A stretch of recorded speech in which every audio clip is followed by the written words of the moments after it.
Sa dami ng mga kabataang napabalita na pinatay sa masakit na pamamaraan, ay napabilang dito ang isang dalaga mula sa Olongapo City. Marami ang nanghihinayang dahil sa hindi lamang napakabait na bata, kundi magtatapos na ito noon sa kursong Bachelor of Science in Education at running for summa cum laude. Hindi rin siya katulad ng ibang kabataan na mahilig gumala at lumabas ng bahay, mahinhin at professional manamit. Kaya naman talaga namang marami ang nalungkot nang matagpuan ang wala ng buhay nitong katawan sa loob mismo ng kanilang tahanan. Samahan niyo po akong balikan ang kwento ni Jennifer de la Cruz Ablaza.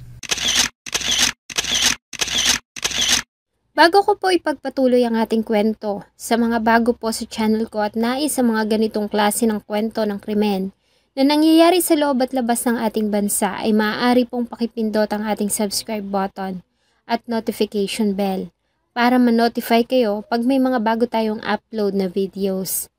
Ang Olongapo City ay dating tinaguri ang Sin City dahil sa madaming mga iligal na aktibidad ang nangyayari sa lungsod noong kapanahunan. Nagkalat din sa lansangan ng Olongapo noon ang mga kababaihan at kalalakihang nagtitinda ng aliw. Subalit sa paglipas ng panahon ay tuluyan ang nabura ang imaheng ito ng Olongapo dahil isa na sila ngayon sa mga kinikilalang lungsod na outstanding model dahil sa marami nang nagbago sa lugar. Sa lugar na ito lumaki at nagkaisip si Jennifer de la Cruz Ablaza, isang mabait na anak, mapagmahal na kapatid, maaasahang kaibigan, matalinong estudyante at magalang na dalaga. Para sa mga taong nagmamahal kay Jennifer, ay nasa kanya na ang lahat ng katangian ng isang modelo at tunay na dalagang Filipina. Sa batang edad ay kapansin-pansin na kay Jennifer ang pagiging matalino nito. Mabilis itong matuto at lagi itong nangunguna sa klase. Malimit nila itong ipanlaban sa mga academic contest hanggang sa tuluyan na nga itong magdalaga at magtapos ng high school sa New Cabalan National High School. Nang makapagtapos ay nag-enroll ito sa Columban College at kumuha ng kursong Bachelor of Science in Education. Pangarap niya talaga maging guro at makapagturo sa mga bata sa kanilang lugar at matulungan ang kanyang pamilya. Subalit ang pangarap na ito ni Jennifer ay gumuhong lahat dahil sa isang lalaking pumutol sa kanyang mga pakpak. November 2, 2020, sa kasagsagan ng pagsalanta ng COVID-19, ay isang masakit na pangyayari ang hindi na makakalimutan ng mga nagmamahal kay Jennifer. Maghapon lang na nasa loob ng bahay ang dalaga dahil sa pandemic. Minsan ay tumutulong siya sa kanyang ina sa pagtitinda sa palengke at sa pag-online selling. Nang araw na iyon ay naiwang mag-isang dalaga sa bahay. Nang umuwi ang mga magulang ay tinawag siya ng kanyang ina subalit hindi siya sumasagot. Kalimitan ay agad itong sumasalubong kaya naman tinignan nila ito sa loob ng kanyang silid. Subalit ganun na lamang ang kanilang pagkagulat nang datnan nila ito sa kalunos-lunos nitong kalagayan. Wala na itong buhay at naliligo sa sarili nitong dugo. Magulo din ang loob ng bahay. Agad silang tumawag sa mga pulis na agad din namang dumating sa crime scene sa Purok 4, Barangay New Cabalan o mas kilala sa tawag na landfill area. Pagdating nila ay dinatnan nila ang dugo ang biktima. Nagtamo ito ng 2 tama ng saksak sa kanyang leeg.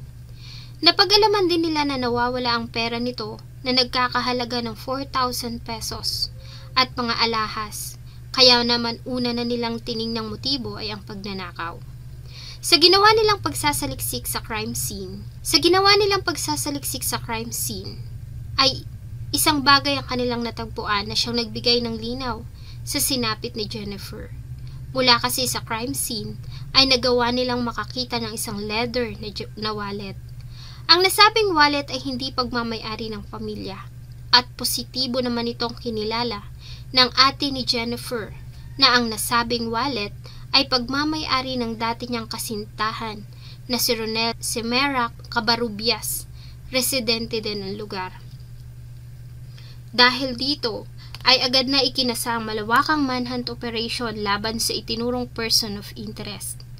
Subalit wala na ito sa Olongapo. Buti na lamang at nakipagtulungan sa mga pulis sa mga kamag-anak ng suspect at agad na itinuro kung saan ito makikita. Kaya naman agad din itong inaresto sa San Marcelino, Zambales. Sa pagkakaaresto kay Covarrubias, ay agad din naman itong umamin sa nagawa. Ayon sa kanya, ay pagnanakaw lamang ang sadya niya sa bahay ng mga ablasa. Subalit hindi niya alam na naroon si Jennifer. Kilala siya nito dahil sa dati niyang kasintahan na nakatatanda nitong kapatid. Sa takot na isumbong siya nito ay dito niya na ito inundayan ng magkasunod na saksak sa leeg. Matapos ang ginawang pagpatay at magawa ang pagnanakaw ay itinapon niya ang kutsilyo na ginamit sa masukal na damuhan katapat ng bakuran ng pamilya ng biktima. Sinubukan namang hanapin ng mga pulis ang patalim, subalit hindi na nila ito natagpuan. Ganon pa man ang ginawa nitong pag-amin at ang leather wallet na pagmamay-ari nito na natagpuan sa crime scene ay sapat ng ebidensya para tuluyan na nga itong sampahan ng kasong robbery with homicide sa Olongapo City Hall of Justice. Humingi ito ng tawad sa pamilya ni Jennifer, subalit hindi ito sapat. Para sa pamilya ay dapat lamang na mabulok ito sa loob ng kulungan dahil sa ginawa nito kay Jennifer. November 4, 2020 ay nagpaabot naman ng pasasalamat ang pamilya ni Jennifer sa social media sa naging mabilis na pagkakalutas ng kaso at pagkakadakip sa may sala. Ang labi ni Jennifer ay dinala sa kanyang huling himlayan noong November 8, 2020. Marahil kung hindi niya sinapit ang masakit na kamatayan, ay isa ng magaling na guro ngayon si Jennifer at marahil ay mayroon na rin itong sariling pamilya. Kahit nga ano pa ang gawing pag-iingat, kung may mga taong sagad sa buto ang kasamaan, ay wala ka ding magagawa. Sinong mag-aakala na sasapitin ng isang mabait at hindi galang kagaya ni Jennifer ang masakit na trahedya sa loob mismo ng kanilang sariling tahanan. Sana po ay nagustuhan nyo ang isa na namang kwento na akin pong ibinahagi. Marami pong salamat sa inyong patuloy na pagtangkilik sa akin pong mga videos. Huwag nyo pong kalimutang mag-iwan ng inyong saloobin at suggestion sa atin pong comment section. Thank you so much po and see you on my next video.